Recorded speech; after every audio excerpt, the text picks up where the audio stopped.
17장. 마리아는 그의 정신이 하느님에게서 보았던 모든 것을 다시 보고 있었다. 예수께서 이렇게 말씀하신다. 마리아는 하느님을 기억하고 있었다. 마리아는 하느님을 꿈꾸고 있었다. 꿈꾸는 것으로 믿고 있었다. 그러나 마리아는 세상에서 잉태된 육체와 결합하기 위하여 창조된 그 순간에 그의 정신이 하느님의 하늘의 광채 속에서 보았던 모든 것을 다시 보는데 지나지 않았다. 마리아는 비록 정의가 요구하는 것과 같이 지극히 불완전하게나마 하느님의 특성 중의 하나에 참여하였다. 그것은 강력한 지능, 죄로 손상을 입지 않았기 때문에 완전한 지능의 속성으로 기억하고 보고 미리 내다보는 특성이다. 사람은 하느님의 모습에 따라 하느님과 비슷하게 창조되었다. 비슷한 것 중에 한 가지는 정신에 있어서 기억하고 보고 미리 내다보는 가능성에 있다. 이것이 미래를 읽는 가능성에 대한 설명이 된다. 이 능력은 하느님께서 원하시는 데 따라서 흔히는 직접적으로 또 어떤 때는 아침에 떠오르는 해처럼 일어나는 기억으로 발휘된다. 하느님 안에서 이미 관찰하였던 세기의 지평선의 어떤 정확한 지점을 비추게 된다. 이것들은 너무나 높은 신비여서 너희는 완전히 이해할 수가 없는 것이다. 그러나 곰곰이 생각해 보아라. 그 최고의 예지, 모든 것을 아는 그 생각, 모든 것을 보시는 시력. 너희를 당신의 의지의 행위로, 그리고 당신의 무한한 사랑의 입김으로 창조하시어 너희들의 기원으로 당신의 자녀가 되게 하고 또 너희들의 운명으로도 당신의 자녀가 되게 하신 그분이 당신과 나를 어떤 것을 너희에게 주실 수 있느냐? 그분이 그것을 너희에게 무한히 작은 일부분만 주시는데 그것은 피조물이 그의 조물주를 포함할 수가 없기 때문이다. 그러나 이 참여는 그 무한히 작은 가운데에서도 온전하고 완전하다.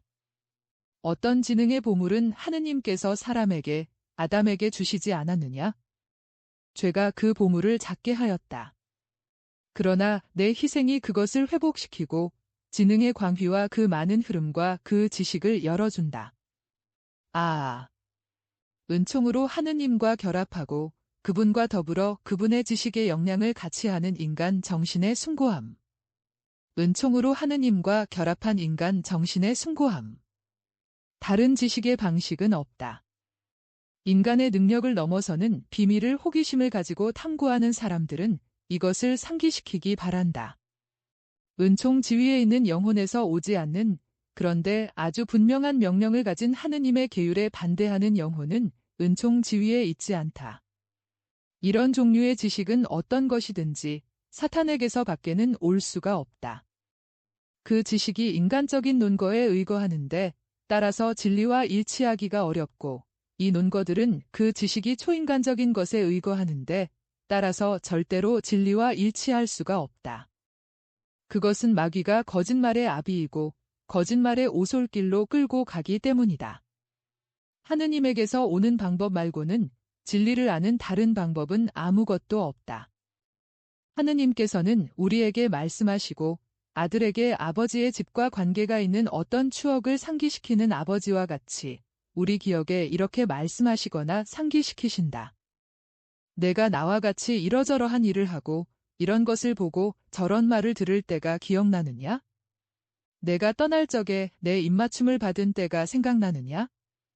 방금 창조되어서 아직 순결하고 더럽혀지지 않은 내 영혼을 들여다보는 내 얼굴의 찬란한 태양을 내가 처음으로 보던 때가 생각나느냐?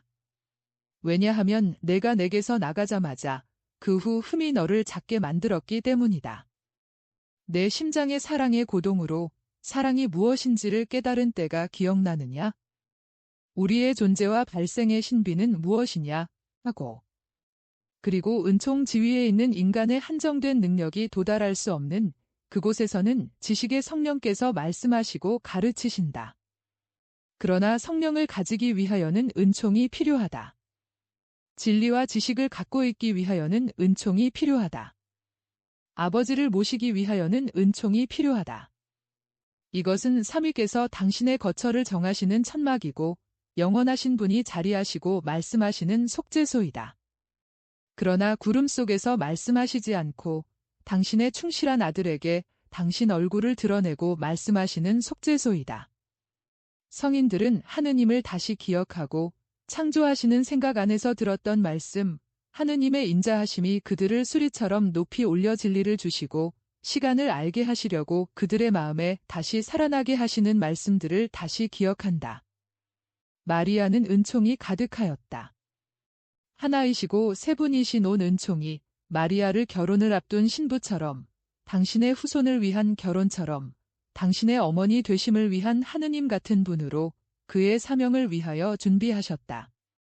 마리아가 구약의 예언자들의 주기를 마감하고 신약에서 하느님의 대변자들의 주기를 여는 것이다. 하느님의 말씀에 참된 괴인 마리아는 영원히 침범되지 않은 그의 내면을 바라보면서 하느님의 손가락으로 그의 티없는 마음에 그려진 영원한 지식의 말씀들을 발견하고 모든 성인들처럼 생명을 가진 모든 것의 조물주이신 아버지 하느님에 의하여 불멸하는 정신을 가지고 태어났을 때에 그 말씀들을 들었던 것을 기억하였다. 그리고 마리아가 그의 장래의 사명에 대한 모든 것을 기억하지 못한 것은 하느님께서 일체의 인간적인 완전에 결함을 남겨두셨다는 이유에서였다. 그런데 그 결함은 당신의 피조물에게 공로를 세울 기회를 제공하심으로 당신의 피조물에 대한 인자이신 하느님의 슬기에 기인하는 것이었다. 둘째 하와인 마리아는 그리스도의 어머니가 되기 위한 공로의 자기 몫을 그의 충실한 착한 뜻으로 쟁취해야 하였다. 이 착한 뜻을 하느님께서는 당신의 그리스도를 구세주를 만드시기 위하여 그리스도에게까지도 요구하셨다. 마리아의 정신은 하늘에 있었고 그의 심적 상태와 육체는 세상에 있었다. 그리고 그가 정신 있는 대로 가고 번식력이 있는 포옹으로 그를 성령과 결합시키기 위하여는 그가 땅과 육체를 발로 밟아야 하였다. 개인적으로 적어둔 것 어제 하루 종일 나는 부모의 부고를, 그것도 왠지 모르지만 즈가리아가 보낸 부고를 보는 것으로 생각하였었다. 마찬가지로 내 나름대로 예수님이 성인들 편에서 오는 하느님의 기억에 대한 점을 어떻게 다루실까 하고 생각하였다. 오늘 아침 환상이 시작되었을 때 나는 이렇게 생각하였다. 자, 이제는 마리아가 고아가 되었다는 말이 나올 테지 우하고. 그러면서 그로 인하여 벌써 가슴이 메는 듯하였다. 그것은 내가 느끼고 지각한 지난 며칠 동안의 슬픔과 같은 슬픔이었다. 그런데 반대로 환상은 하나도 내가 보고 들으리라고 생각하였던 것은 아니었고 단순한 암시조차도 없었다. 이것은 내게 위안이 된다.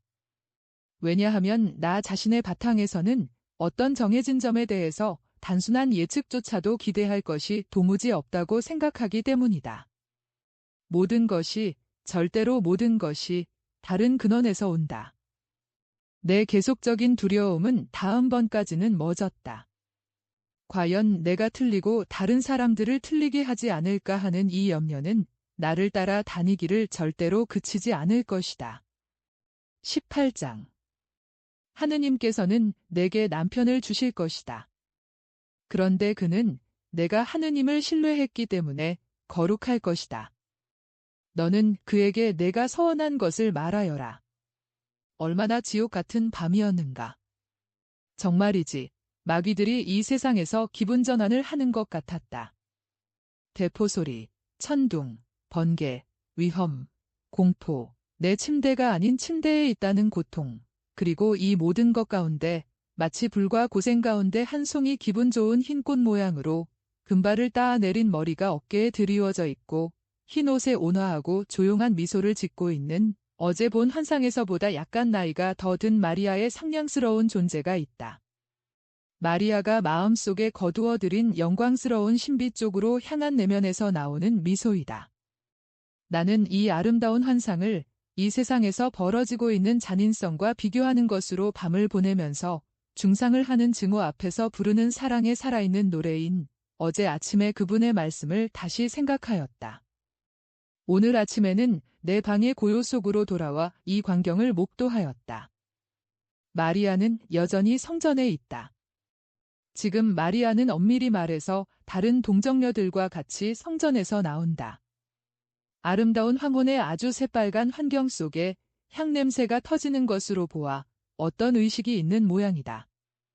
약간 애조를 띤 하늘이 마치 청명한 10월처럼 예루살렘의 정원들에 내리 덮이고 그 정원들에는 멀지 않아 떨어지려는 나뭇잎들의 황갈색이 올리브 나무들의 은빛 또는 초록색에 노랗고 빨간 반점을 찍어놓고 있으니까 늦가을인 것 같다. 꿀벌떼라고 말할 수 있을 동정녀들의 무리는 뒤에 있는 작은 마당을 건너지르고 계단을 올라가고 어떤 작은 문을 지나 덜 화려한 네모반 듯한 다른 마당으로 들어간다. 그곳에는 동정녀들이 방금 들어간 출입구 외에 다른 출입구는 없다. 그것은 성전에서 쓰는 동정녀들의 작은 거처로 들어가게 되어 있는 마당인 모양이다.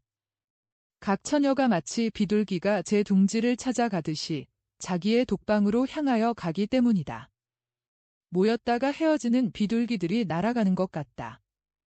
모두들이라고 할 수 있을 만큼 많은 처녀들이 헤어지기 전에 작은 목소리지만 기쁘게 서로 말을 한다. 마리아는 말을 안 하고 있다. 다만 다른 처녀들과 헤어지기 전에 그들에게 다정스럽게 인사를 하고 나서 오른쪽 한 구석에 있는 그의 작은 방으로 향한다. 그 방으로 어떤 여선생이 마리아를 찾아왔다. 그 여자는 파누엘의 딸 안나처럼 늙지는 않았지만 벌써 나이가 많다. 마리아야, 대사제님이 오라신다. 마리아는 약간 놀라서 여선생을 쳐다본다. 그러나 질문은 하지 않는다. 마리아는 이렇게만 대답한다. 곧 가겠습니다. 마리아가 들어가는 큰 방이 사제의 집에 딸린 것인지 또는 성전에 고용된 여자들의 아파트의 일부인지 모르겠다. 내가 아는 것은 그 방이 넓고 매우 환하게 불이 밝혀지고 대단히 잘 정돈되어 있으며 즈가리아와 파누엘의 딸 안나가 화려한 옷을 입은 대사제와 거기에 같이 있다는 것이다. 마리아는 문지방에 이르러서 허리를 깊이 굽히면서 인사를 한다. 그리고 대사제가 마리아야, 앞으로 나아오너라. 무서워하지 말고 오하고 말할 때에야 비로소 앞으로 나아간다. 마리아는 몸을 다시 일으키고 천천히 앞으로 간다. 민첩하지 않아서가 아니라 본능적으로 무엇인지 모를 엄숙함으로 그렇게 해서 그를 더 여인답게 보이게 한다. 안나는 용기를 주려고 마리아에게 미소를 보내고 즈가리아는 인사를 한다. 사촌 동생아, 너에게 평화가 있기를. 대사제는 주의 깊게 마리아를 살펴보더니 즈가리아에게 말한다. 이 처녀에게서는 다윗과 아하론의 혈통이 분명히 나타나 보이는군요. 딸아, 나는 내 우아함과 착함을 안다. 내가 날마다 하느님과 사람들의 눈에 지식과 은총으로 자랐다는 것도 안다. 하느님의 목소리가 내 마음에 가장 다정스러운 말씀을 속삭인다는 것을 알고 내가 하느님의 성전에 꽂히고 내가 성전에 있은 다음부터는 증언대 앞에 셋째 케루빔 천사가 있다는 것을 안다. 그리고 내 생활의 향기가 날이 새로 시작될 때마다 계속 향과 더불어 올라가기를 원한다.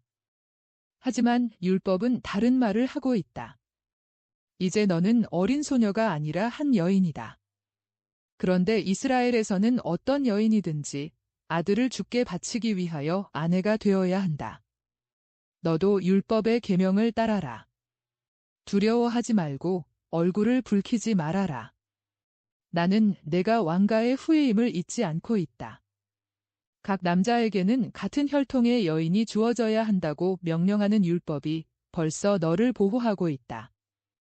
그러나 이 규칙이 없더라도 나는 내 혈통의 고귀함을 훼손하지 않기 위해서 그렇게 할 것이다. 마리아야, 내 가문에서 내 남편이 될 만한 남자를 아무도 모르느냐? 마리아는 수줍어서 새빨개진 얼굴을 든다. 그의 속눈썹에는 첫 번째 금강석이 반짝이고 마리아는 떨리는 목소리로 대답한다. 아무도 없습니다. 이 애는 아주 어려서 여기 들어왔기 때문에 아무도 알 수가 없습니다. 그리고 다윗의 가문은 너무도 박해를 받아 흩어져서 그 여러 분파가 모여서 왕가의 종려나무에 새로운 손을 나오게 할 수가 없었습니다. 하고 즈가리아가 말한다. 그러면 선택을 하느님께 맡겨 드립시다. 그때까지 참았던 눈물이 솟아나와서 떨리는 입까지 흘러내리고 마리아는 여선생에게 애원하는 눈길을 던진다. 마리아는 주님의 영광과 이스라엘의 구원을 위해 자기를 주님께 바치기로 약속했습니다. 글을 겨우 떠듬떠듬 읽을 줄 아는 어린아이에 지나지 않았지만 벌써 서원으로 매여 있었습니다. 하고 안나가 마리아를 돕기 위하여 말한다. 내 눈물은 그러면 그 때문이었느냐? 율법을 거역하려고 그런 것이 아니고? 그 때문이지. 다른 이유는 아무것도 없습니다. 주님의 사제님께 순종합니다. 이것으로 내가 내게 대해서 들은 모든 말이 확인되었다. 몇 해 전부터 동정에 몸을 바쳤느냐? 처음부터라고 믿습니다. 내가 아직 성전에 오지 않았었는데 벌써 저를 주님께 바쳤습니다. 하지만 지금부터 12년 전에 내게 와서 들어오기를 청한 어린아이가 내가 아니냐? 저입니다. 그런데 어떻게 그때 벌써 내가 하느님께 속해 있었다고 말할 수 있느냐? 지난 날들을 뒤돌아보면 제가 하느님께 바쳐진 것을 다시 만나곤 합니다. 제가 난 순간은 생각이 안 나고 어떻게 어머니를 사랑하기 시작하고 아버지께 아버지, 저는 아버지 딸이에요 하고 말씀드리기 시작했는지는 기억하지 못합니다. 그러나 그것이 언제 시작되었는지는 모르지만 제 마음을 하느님께 바친 것은 기억하고 있습니다. 어쩌면 제가 첫 번 입맞춤과 같이 시작되었는지도 모르고 제가 말한 첫마디 말, 제가 내디딘 첫걸음과 더불어 시작되었는지도 모릅니다. 예, 맞습니다. 제 첫 번째 사랑의 기억을 저는 제 자신 있는 첫걸음에 찾아낸다고 믿습니다.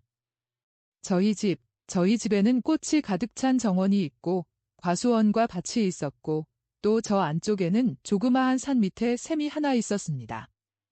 그 샘물은 파져서 동굴을 이룬 바위에서 솟아나왔고 바위에는 길고 가는 풀이 잔뜩 나서 사방으로 작은 초록색 폭포 모양으로 떨어져서 우는 것 같았습니다.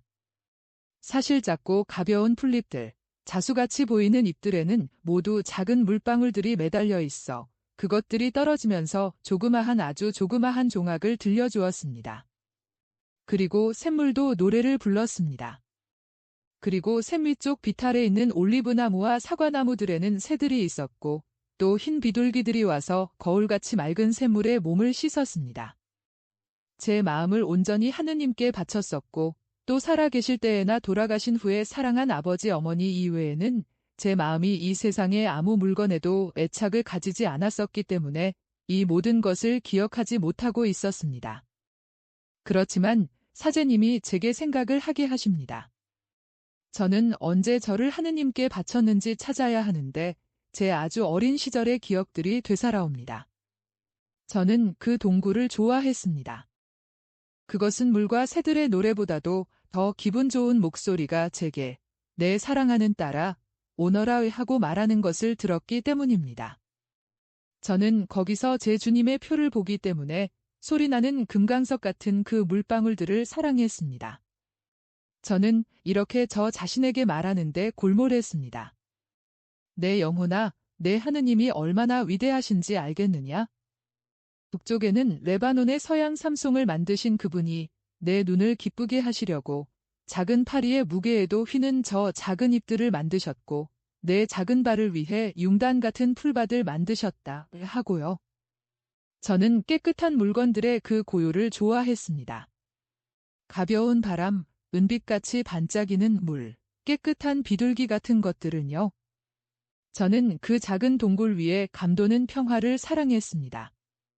그 평화가 때로는 꽃이 되어 또 때로는 귀한 열매를 지니고서 사과나무와 올리브나무들에서 떨어지는 것 같았습니다. 그리고 왠지 모르지만 그 목소리가 제게 그렇습니다. 제게 너 훌륭한 올리브야 오너라. 너 단사과야 오너라. 너 봉인한 샘물아 오너라. 너 내 비둘기야 오너라 하고 말하는 것 같았습니다. 아버지와 어머니의 사랑은 다정스럽습니다. 저를 부르는 그분들의 목소리는 다정스러웠습니다. 그러나 그 목소리는 지상낙원에서 죄 지은 여자가 이렇게 그 목소리를 들었으리라고 생각합니다. 그리고 어떻게 그 여자가 이 사랑의 목소리보다 홱홱거리는 소리를 더 낮게 여길 수 있었는지, 어떻게 그 남자가 하느님이 아닌 지식을 낼 수 있었는지 모르겠습니다. 아직 어머니의 젖밖에 알지 못하던 제 입술로, 그러나 천상의 꿀로 취한 제 마음으로 전 그때 이렇게 말했습니다. 저 여기 있습니다. 지금 갑니다. 저는 주님의 것입니다. 그리고 제 정신이 다른 사랑을 가지지 않는 것과 마찬가지로 주님이신 당신 이외에는 아무 다른 주인도 제 육체를 탐하지 못할 것입니다. 우하고. 그리고 그 말을 할 때에는 저는 이미 말한 것을 다시 말하는 것 같았고 이미 행한 의식을 다시 행하는 것 같았습니다. 제가 선택했던 정배가 제게는 낯선 것 같지 않았습니다. 제가 벌써 그분의 사랑의 열렬함을 알았었고 제 눈이 그분의 빛에 훈련되어 있었고 제 사랑하는 능력이 그분의 품 안에서 발달했기 때문이었습니다. 언제 그랬을까요? 그것은 모르겠습니다. 이 생박에서라고 말씀드리겠습니다.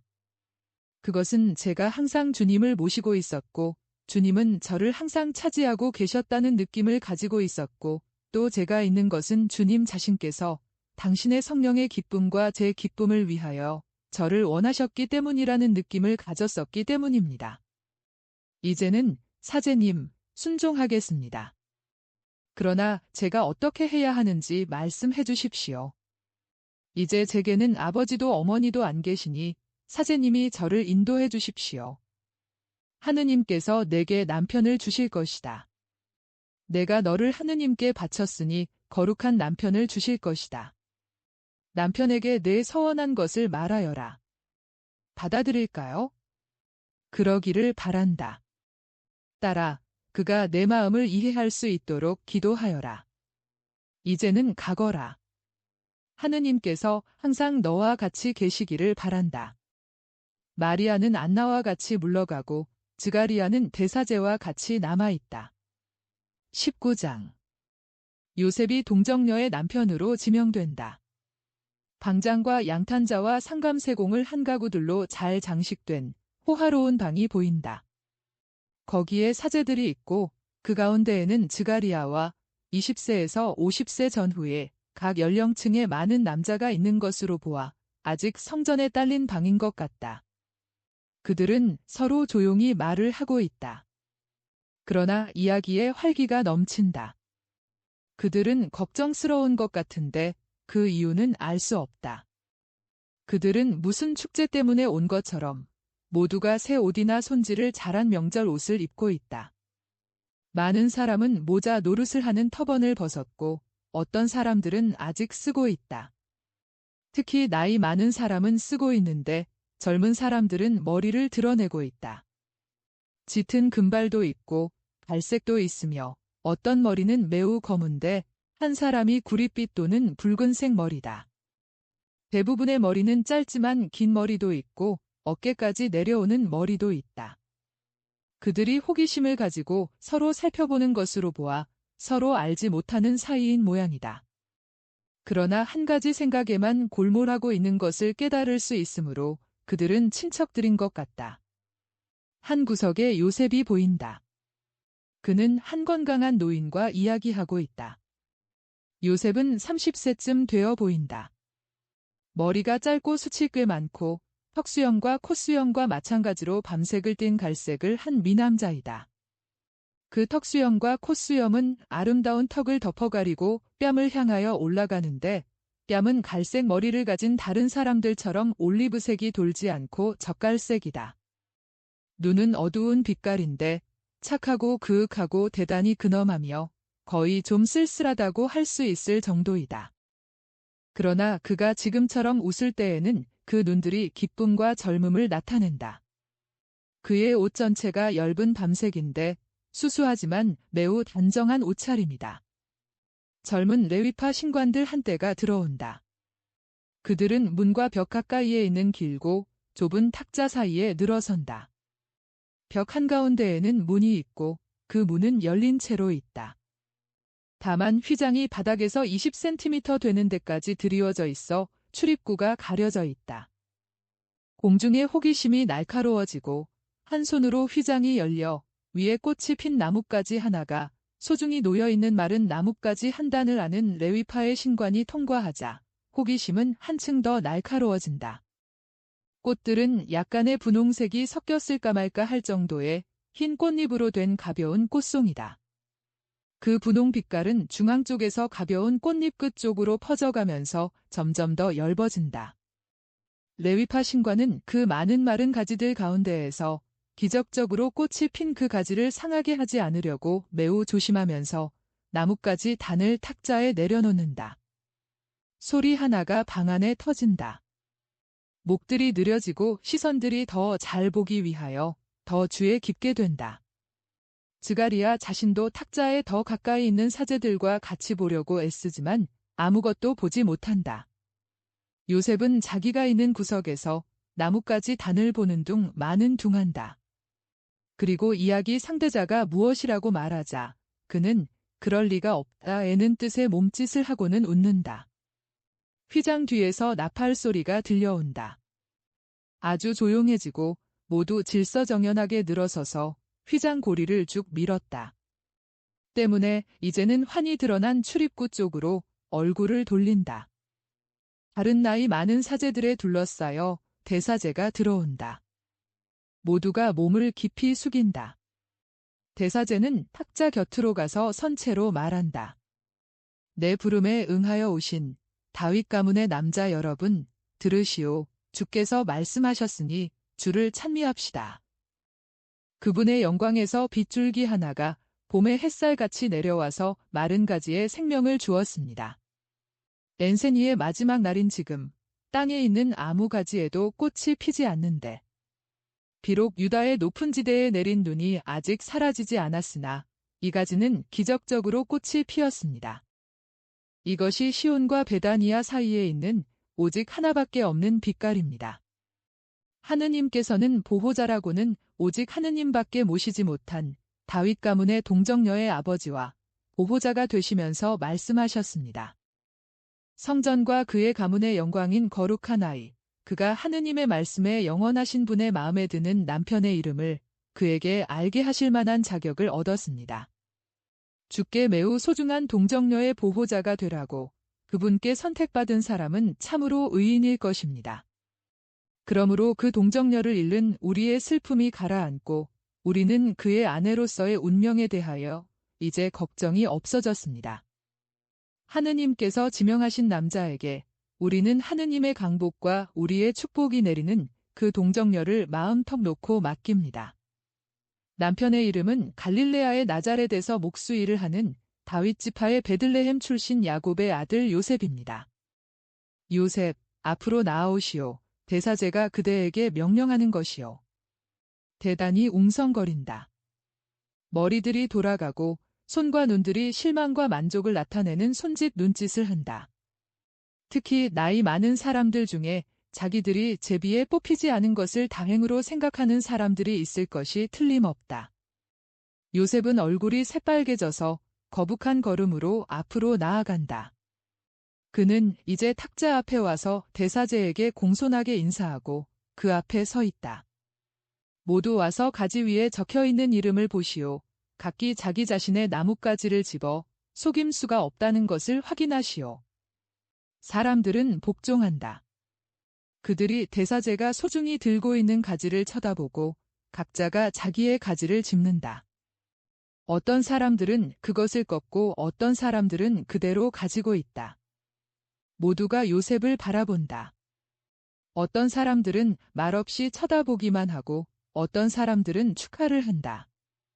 모임이 시작될 때에 요셉이 같이 이야기하던 작은 노인이 그에게 말한다. 요셉, 내가 자네에게 말했지? 가장 자신 없다고 느끼는 사람이 시합에 이긴다고. 이제는 모두가 열을 지어 지나갔다. 대사제는 꽃핀 가지를 요셉에게 주고 나서 그의 어깨에 손을 얹고 말한다. 그대도 알다시피 하느님께서 그대에게 주시는 아내는 부자가 아니요. 그러나 그 처녀에게는 모든 덕이 있소. 항상 그에게 더 알맞은 사람이 되시오. 이스라엘에 그처럼 아름답고 깨끗한 꽃은 없소. 이제는 모두들 나가시오. 요셉은 남으시오. 그리고 신부의 친척인 즈가리야. 당신은 신부를 데려오시오. 대사제와 요셉을 빼고는 모두 나간다. 문에 다시 휘장을 들이운다. 요셉은 위험 있는 사제 곁에 겸손하게 서 있다. 잠시 침묵이 흐른 뒤에 대사제가 요셉에게 말한다. 마리아가 그대에게 자기가 한 서원을 말하기로 되어 있소. 그의 수줍음을 도와주시오. 그렇게도 착한 마리아에게 착하게 구시오. 제 온 힘을 기울여 그에게 봉사하겠습니다. 그리고 그를 위하여는 아무 희생도 짐스럽게 여겨지지 않을 것입니다. 그 점은 안심하십시오. 마리아가 즈가리야와 하느엘의 딸 안나와 같이 들어온다. 마리아야. 오너라 하고 대사제가 말한다. 여기 하느님께서 내게 정해주신 내 남편이 있다. 나자렛의 요셉이다. 그러니까 너는 내 고장 읍내로 돌아가게 된다. 이제 나는 너희들을 남겨둔다. 하느님께서 너희에게 강복하시고 주께서 너희들을 보호하시고 강복하시며 너희에게 당신의 얼굴을 보이시며 항상 너희를 불쌍히 여기시기를 바란다. 주께서 너희들에게로 얼굴을 돌리시고 너희에게 평화를 주시기 바란다. 즈가리야는 대사제를 모시고 나간다. 안나도 신랑과 서로 축복하고 나간다. 두 약혼자가 마주 서 있다. 마리아는 얼굴이 새빨개서 고개를 숙이고 있다. 요셉도 약간 얼굴을 붉히고 마리아를 살펴보며 무슨 말부터 시작해야 할지를 궁리한다. 마침내 그 말을 찾아내서 얼굴이 환해진다. 그는 이렇게 말한다. 마리아 잘 있었어요. 나는 마리아가 난 지 며칠밖에 안 되는 갓난 아기 적에 보았소. 나는 당신 아버지의 친구였고 내게는 당신 어머니를 무척 사랑하던 내 아우 알페오의 작은 아들이 있어요. 알페오는 당신 어머니에게는 어린 친구였지요. 알페오는 지금 18살밖에 안 됐고 당신이 아직 나지 않았을 적에는 아주 어린 아이여서 그를 다정스럽게 사랑하시던 당신 어머니의 슬픔을 위로해 드렸소. 당신은 아주 어릴 적에 여기 왔기 때문에 우리를 모르오. 그러나 나자렛에서는 모든 사람이 당신을 많이 사랑하고 그 탄생이 아기를 못 가지는 여인을 다시 꽃피게 하신 주님의 기적이었던 요아킴의 어린 마리아의 말을 하고 있소. 그리고 나는 당신이 나던 날 저녁을 기억하고 있소. 다 익은 농작물을 살린 것엔 비와 벼락이 치면서도 야생 히일을 한 그루조차 부러뜨리지 않았고 사람들이 일찍이 본 것보다 더 크고 더 아름다운 무지개로 끝난 뇌우 때문에 모든 사람이 그날 저녁을 기억하고 있소. 그리고 또 누가 요아킴의 기쁨을 기억하지 않아요. 요아킴은 당신을 이웃 사람들에게 보이면서 흔들고 있었소. 당신이 하늘에서 온 꽃인 것처럼 당신을 감탄해서 보고 모든 사람에게 그의 감탄을 전해주는 것이었소. 그렇게도 아름답고 그렇게도 착하고 지극히 우아하고 지혜로운 말을 하던 그의 마리아 이야기를 하면서 세상을 떠난 행복한 늙은 아버지였소. 그분이 당신을 감탄하며 바라보고 당신보다 더 아름다운 여자가 없다고 말한 것은 옳은 말이었소. 그리고 또 당신 어머니는 당신 집이 있는 구석을 노래로 채우곤 했소. 당신을 가졌을 때와 당신에게 젖을 먹일 때에는 봄날의 종달새와 같았소. 내가 당신의 요람을 만들었소. 당신 어머니가 원하는 대로 장미꽃을 새겨서 장식한 작은 요람이었소. 어쩌면 그 요람이 닫혀있는 당신 집에 아직 있는지도 모르오. 마리아, 나는 나이가 많소. 당신이 났을 때 나는 목수일을 배우고 있었소. 벌써 일을 하고 있었지요. 내가 당신을 아내로 맞이하리라는 말을 누가 했겠소? 우리가 친하게 지내는 사이였기 때문에 당신 부모가 걱정을 덜 하면서 돌아가셨을 것이요. 당신 아버지가 내 인생의 훌륭한 스승이었기 때문에 그분의 죽음을 진심으로 슬퍼하면서 내가 그분의 장사를 지냈소. 마리아는 요셉이 그에게 이렇게 말하는 것을 들으면서 점점 더 안심이 되어 얼굴을 천천히 쳐든다. 요셉이 요람 이야기를 할 때에 마리아는 살짝 미소를 지었고 요셉이 자기 아버지에 대하여 말할 때에는 그에게 손을 내밀고 말한다. 요셉 씨, 고맙습니다. 수줍고 다정스러운 고맙다는 인사였다. 요셉은 그의 짧고 튼튼한 목수의 양손으로 자스민 향내가 나는 작은 손을 잡고 마리아를 안심시켜 마지 않는 애정을 가지고 손을 쓰다듬는다. 요셉은 아마 다른 말을 기다리는 모양이다. 그러나 마리아는 다시 입을 다문다. 그러자 요셉이 말을 잇는다. 알겠소. 집은 오솔길을 로마의 화물 운송차들을 위한 도로로 변형시키기 위해 집정관이 내린 명령으로 헐린 부분을 빼고는 그대로 있소. 그렇지만 밭들에서 남아있는 것은 왜냐하면 당신 아버지의 병환 때문에 당신 재산의 많은 부분이 희생되었기 때문이요. 아시겠소? 좀 소홀히 다루어져 있소? 3년째나 나무와 포도나무들이 정원사의 전지가위를 못 보았고 땅은 황폐하고 단단해졌소. 그러나 당신이 아주 어렸을 적에 있던 나무들은 아직 거기에 있소? 그래서 만일 당신이 허락하면 내가 즉시 돌보겠소. 요셉 씨, 고마워요. 그렇지만 그것 아니라도 당신의 일이 있는데. 나는 하루의 처음 시간과 마지막 시간에 당신 정원 일을 하겠소. 요사이는 해가 길어지오. 봄까지는 당신을 기쁘게 하기 위해 나는 모든 것이 정돈되기를 원하오. 보시오, 이것은 집에 닿아 있는 편도 나무가지요. 나는 이 가지를 꺾기를 원했소. 큰 구멍이 난 울타리로 사방에 들어갈 수가 있소. 하지만 그것을 다시 튼튼하고 빽빽하게 만들어 놓겠소. 나는 내가 선택될 경우를 생각해서 이 가지를 꺾고자 했소. 그렇지만 나는 나자렛 사람이기 때문에 그것을 바라지는 않았소. 내가 소집에 응한 것은 그 소집이 사제에게서 나온 것이기 때문이었지 결혼을 바라서가 아니었소. 그러니까 다시 나뭇가지 얘긴데 당신이 당신 집 정원에 꽃을 가지는 것을 기뻐하리라고 생각하고 꺾은 것이요. 마리아, 예소, 이 가지와 함께 내 마음을 당신에게 주오. 내 마음은 이제까지는 주만을 위해서 피었었는데 이제는 내 아내인 당신을 위해서 피오. 마리아는 가지를 받는다. 마리아는 감격하여 요셉을 더 안심하고 기뻐하는 태도로 쳐다본다. 마리아는 요셉을 믿을 수 있다고 느끼고 그 다음 나는 돌을 닦는 사람이요 하고 그가 말하는 것을 듣고는 얼굴이 환해지며 용기를 낸다. 요셉 씨, 저도 온전히 하느님께 속해 있어요. 대사제님이 당신에게 그 말을 하셨는지 모르겠군요. 대사제님은 그저 당신이 착하고 순결하며 당신이 한 어떤 서원을 내게 알려줄 것이라고 하면서 당신에게 착하게 굴라고만 말씀하셨소. 마리아, 말하시오.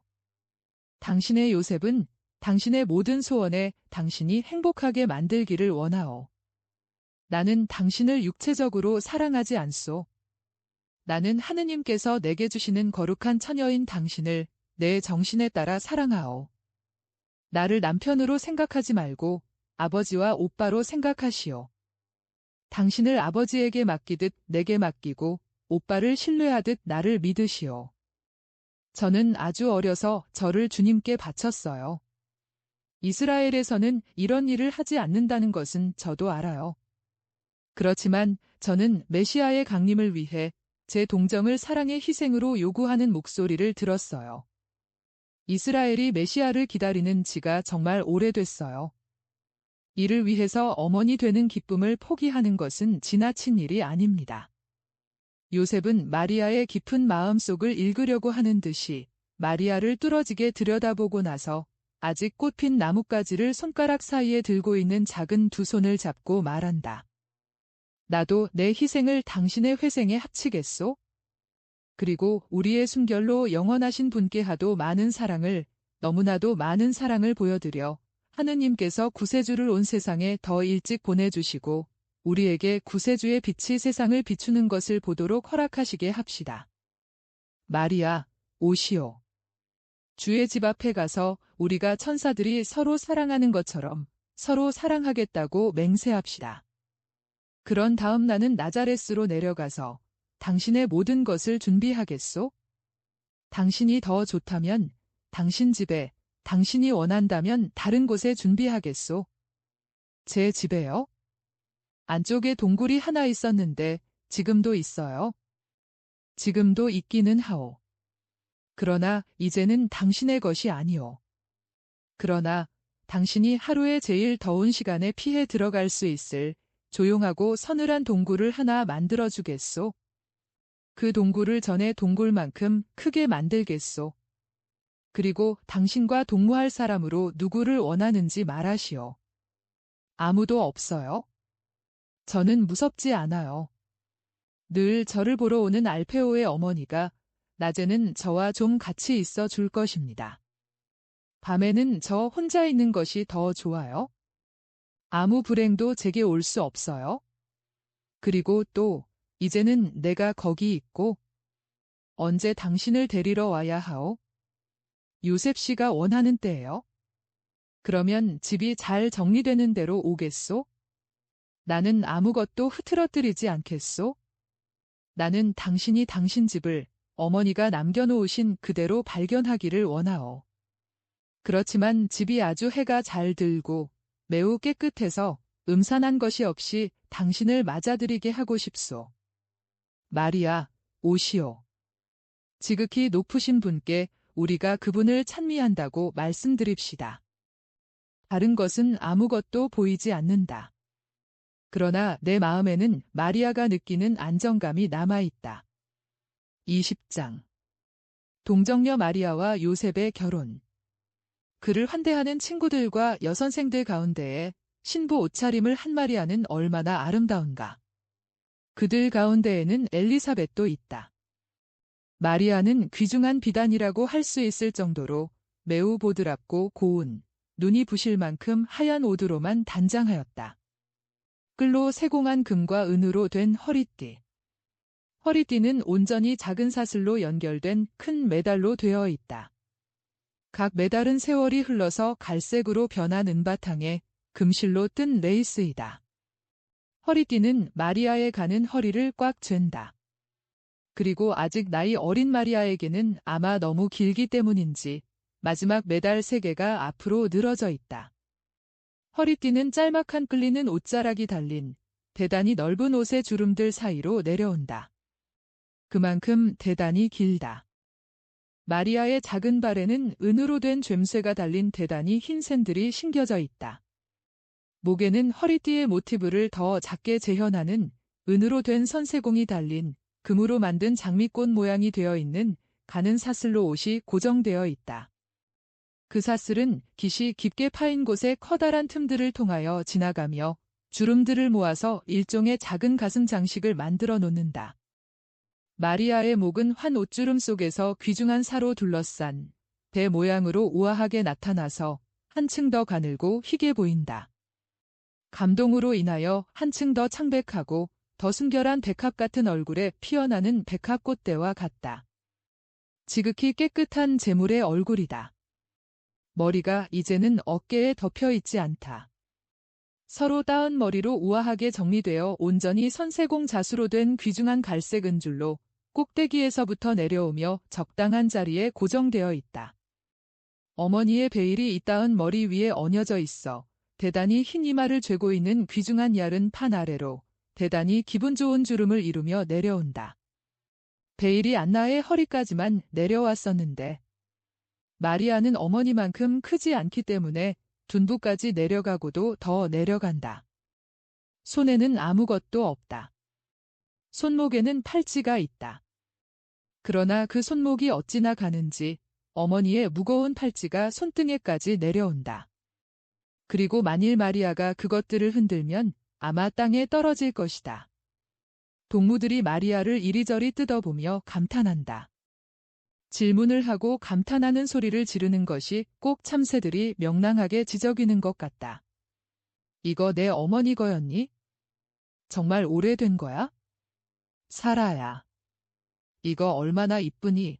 허리띠 말이야. 그리고 이 베일은 어떻고 수산나야? 얼마나 고운지 봐라. 그리고 시실에 짜 넣은 이 백합꽃들 하며 마리아야, 팔찌 좀 보여다오. 이거 내 어머니 것이었니? 어머니가 하시던 거야? 그렇지만 내 친할머니에게서 온 거야? 아, 이것 좀 봐. 종려나무와 올리브나무 잔가지들 사이에 뒤섞어서 솔로몬의 인장이 있고 나뭇가지들 사이에는 백합꽃과 장미꽃들이 있어? 아니, 누가 이렇게도 완전하고 치밀한 일을 했니? 이건 다윗 가문의 것들이야 하고 마리아가 설명한다. 긴 세월을 두고 여자들이 시집갈 때에 이 보석들을 지니는 거야? 그리고 상속으로 전해 내려오는 거야? 맞아. 너는 상속을 받는 딸이지. 이걸 전부 나자렛에서 너한테 가져온 거니? 아니야. 어머니가 돌아가실 때 내 사촌 언니가 혼수를 있는 그대로 보존하려고 언니 집으로 가져갔어. 지금은 언니가 내게 가져온 거지? 혼수가 어디 있니? 어디 있어? 친구들에게 보여라. 마리아는 어찌 할지를 모른다. 상냥하고 싶기는 하다. 그러나 무거운 큰 궤 3개에 정돈되어 있는 그의 소지품 전부를 흐트러뜨리지 않고 싶기도 하다. 여선생들이 개입해서 마리아를 도와준다. 신랑이 도착할 시간이 되었다. 지금은 무엇을 어질러 놓을 때가 아니다. 마리아를 그냥 놔두어라. 너희들 때문에 피곤하다. 그리고 가서 준비를 해라. 제잘거리는 처녀 떼가 약간 뿌르퉁해서 떠나간다. 마리아는 그에게 찬사와 축복의 말을 하는 여선생들과 같이 조용히 즐길 수 있다. 엘리사벳도 가까이 왔다. 마리아는 파누엘의 딸 안나가 내 딸아 하고 부르면서 정말 어머니다운 감정을 가지고 그에게 입맞춤해주기 때문에 감격하여 온다. 엘리사벳이 마리아에게 말한다. 마리아야. 내 어머니가 여기 계시지 않지만 그래도 여기 계시다. 어머니의 정신이 내 정신 곁에서 기뻐서 어쩔 줄 모르신다. 그리고 보아라. 내가 입고 있는 옷과 달고 있는 장신구들이 내게 내 어머니의 애무를 다시 준다. 너는 그 옷과 장신구에서 어머니의 입맞춤의 맛을 또 다시 느낀다. 오래전 내가 성전에 온 바로 그날 내 어머니는 내게 이런 말을 했다. 나는 그 애의 옷하고 신부의 혼수를 마련해 주었어. 그 애의 기쁨의 날에 내가 빠지지 않게 내가 아마포를 길쌈하고 그 애의 신부 옷을 만들어주고 싶다우 하고. 그리고 알겠니? 내 어머니의 말년에 내가 내 어머니의 시중을 들고 있을 때 내 어머니는 매일 저녁 내 첫 번 옷과 내가 지금 입고 있는 옷을 쓰다듬겠다고 했다. 내 어머니는 나는 여기서 내 어린 것의 자스민 향기를 맡는다. 그리고 그 애가 여기서 엄마의 입맞춤을 느끼기를 원한다고 말했다. 내 이마를 덮어가리는 이 베일에 얼마나 입맞춤을 많이 했는지. 실의 수보다 입맞춤의 수가 더 많다. 그리고 엄마가 짠 속옷을 입을 때는 배틀보다도 내 어머니의 사랑이 더 그것들을 만들어냈다고 생각해라. 그리고 이 목걸이들, 시련을 겪던 바로 그 시기에 내 아버지가 이것들을 구하셨다. 너를 사랑하기 때문에 다윗 왕가의 왕녀가 지금 이 시간에 그래야 마땅한 것처럼 너를 아름답게 하기 위해서였다. 마리아야. 명랑해져라. 너는 고아가 아니야? 부모님이 너와 함께 계셔. 그리고 내게는 아버지도 되고 어머니도 되는 신랑이 있다. 그 사람은 그렇게도 완전하다. 아, 그래요. 그것은 사실이에요. 그이에 대해서는 내가 확실히 불평을 할 수가 없어요. 2달도 안 되는 동안에 그이는 2번이나 왔어요. 그리고 내 명령을 받으려고 비와 바람을 무릅쓰고 오는 것이 오늘로 3번째예요. 생각 좀 해보세요. 내 명령을 받으려고 와요. 불쌍한 여자인 나한테요. 그리고 그이보다 나이는 얼마나 어리고요. 그이는 내게 아무것도 거절하지 않았어요. 천사가 내 소원을 그이에게 말해주나 봐요. 그래서 내가 입을 열기 전에 그이가 내 소원 이야기를 해요. 지난번에 내게 이런 말을 했어요. 마리아, 나는 당신이 친정집에 그대로 있기를 더 원하는 것으로 생각하오. 당신은 상속을 받는 여자이니까 원하면 그렇게 해도 되오. 내가 당신 집으로 가겠소? 그러나 다만 관례를 지키기 위해 내 동생 알페오의 집에서 일주일을 지내시오. 마리아가 벌써 당신을 무척 좋아하오. 그리고 혼인날 저녁, 당신을 집으로 데려갈 행렬이 거기에서 떠날 거요.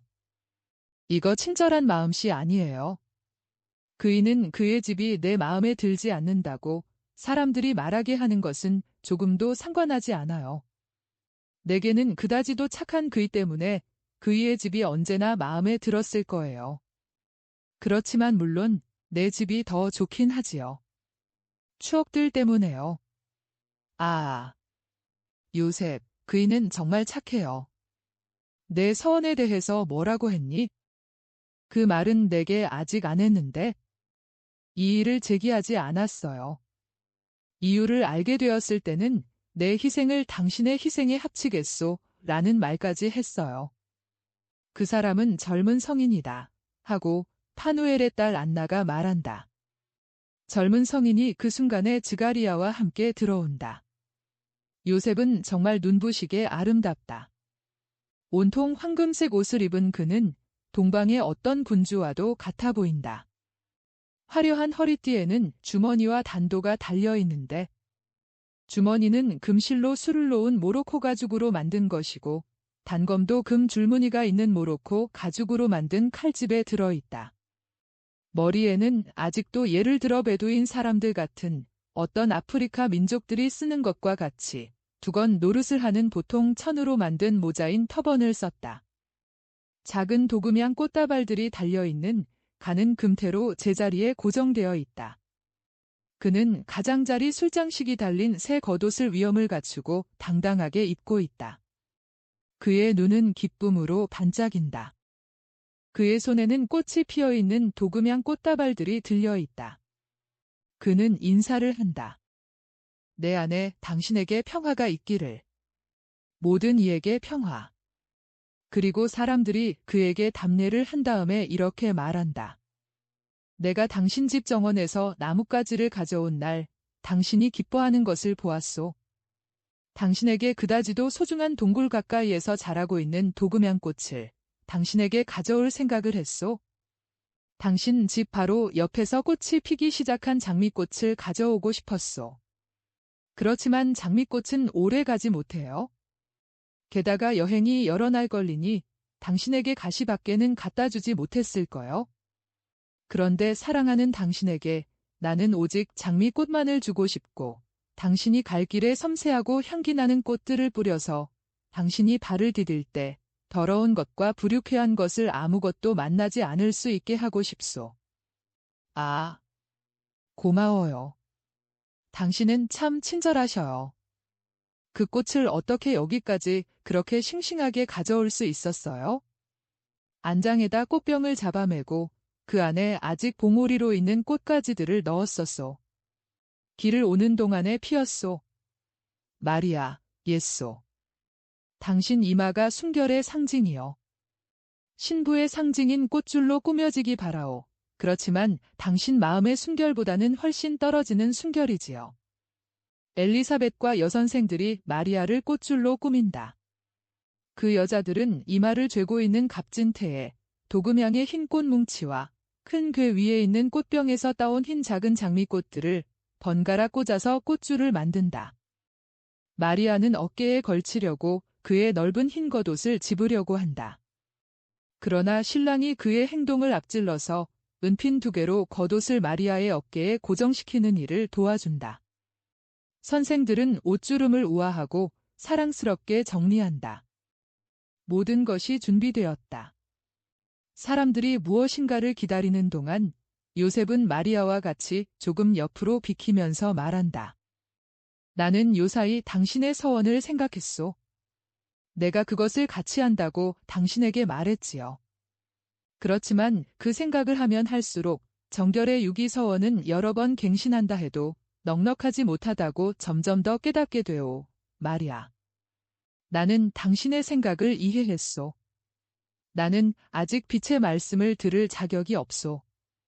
그러나 내게는 하나의 속삭임이 오오. 그리고 이것이 나로 하여금 당신의 비밀을 적어도 대강은 읽게 하오. 마리아, 나는 가엾은 무식장이요. 나는 불쌍한 장인이요. 나는 글자를 모르고 보물도 가지지 못했소. 그러나 내 보물을 당신 발 아래 갖다 놓소. 영원히 하느님의 동정녀이고 우리 조상이 말한 것과 같이 내 아내인 누이, 다친 정원, 봉인한 샘물인 당신 곁에 있을 자격을 얻기 위하여 내 절대적인 순결을 바치는 거요. 우리 조상은 아마 당신을 보고서 아가를 쓴 것 같소. 나는 가장 값진 열매들이 있고 거기에서 맑게 흐르는 샘물이 기분 좋고 세차게 솟아나는 향기로운 그 정원의 정원사가 되겠소. 지극히 아름다우니여. 당신의 순진함으로 내 정신을 사로잡은 아내여. 당신은 새벽보다 더 아름답고 찬란한 태양이요. 왜냐하면 하느님과 당신의 여인으로서의 회생으로 구세주를 주기를 원하는 세상을 위하여 온전히 사랑인 당신. 당신의 마음이 찬란하게 빛나기 때문이요. 내 사랑하는 이 옷이요. 그러면서 마리아의 손을 품위 있게 잡고 문 쪽으로 데리고 간다. 모든 사람이 그들을 따라가고 밖에서는 모두 흰옷을 입고 베일을 써서 명절 차림을 한 마리아의 동무들이 와서 합류한다. 그들은 그들을 살펴보는 군중들 사이로 마당들과 회랑들을 지나 성전은 아니지만 예배를 드리는 큰 방인 것 같은 곳까지 간다. 과연 거기에는 회당처럼 등불들과 양피지 두루마리들이 있다. 신랑 신부는 일종의 강단인 높은 책상 앞에까지 가서 기다린다. 다른 사람들은 뒤에 늘어선다. 다른 사제들과 구경꾼들은 끝쪽에 자리 잡는다. 대사제가 장엄하게 들어온다. 구경꾼들이 웅성거린다. 대사제가 주례하는 건가? 그럼 신부는 왕족과 사제 가문 출신이거든. 다윗과 아하론의 꽃이란 말이야. 신부는 성전의 동정일세. 신랑은 다윗 지파 출신이고 대사제는 신부의 오른손을 신랑의 손에 갖다 놓고 그들에게 장엄하게 축복한다. 아브라함과 이사학과 야곱의 하느님이 그대들과 같이 계시기를.